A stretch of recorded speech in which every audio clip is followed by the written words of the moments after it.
नमस्ते प्रणाम। मैं हूँ आपकी चांदनी, स्वागत करती हूँ अपने यूट्यूब चैनल में। तो फ्रेंड, कैसे हो आप लोग, कमेंट बॉक्स में ज़रूर बताना। तो फ्रेंड, मैं लेके आई हूँ आज विदाई गीत।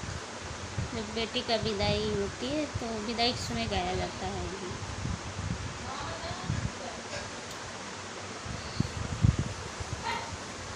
छूट गईले नैहर नगरिया हो, अब कब ले लौटबे। छूट गईले नैहर नगरिया हो, अब कब ले लौटबे। पापा भी छुटी गए, मम्मी भी छुटी गई। पापा भी छुटी गए, मम्मी भी छुटी गई लहुरी बहिनिया हो, अब कब ले लौटब।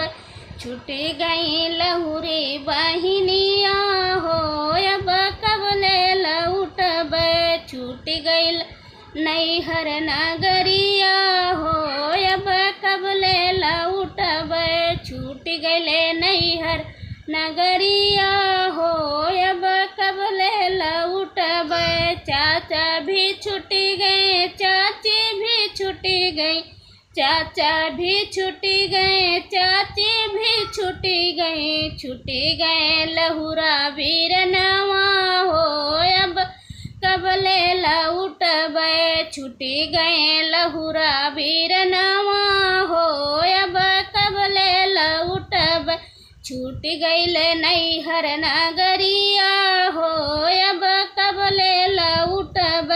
छूट गईले नैहर नगरिया हो, अब कब ले लौटब। भैया भी छुटी गए, भाभी भी छुटी गए। भैया भी छुटी गए, भाभी भी छुटी गए गोदिया के भतीजवा हो, अब कब ले लौटब। छुटी गए गोदिया के भतीजवा हो, अब कब ले लौटब। छूट गईले नैहर नगरिया हो, अब कब ले लौटब। छूट गई नैहर नगरिया हो, अब कब ले लौटब।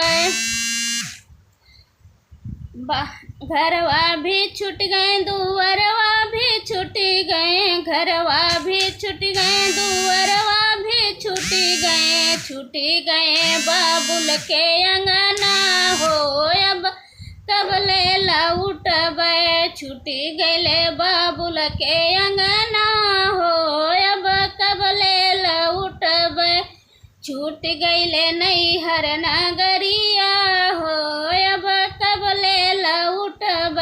छूट गईले नैहर नगरिया हो, अब कब ले लौटब।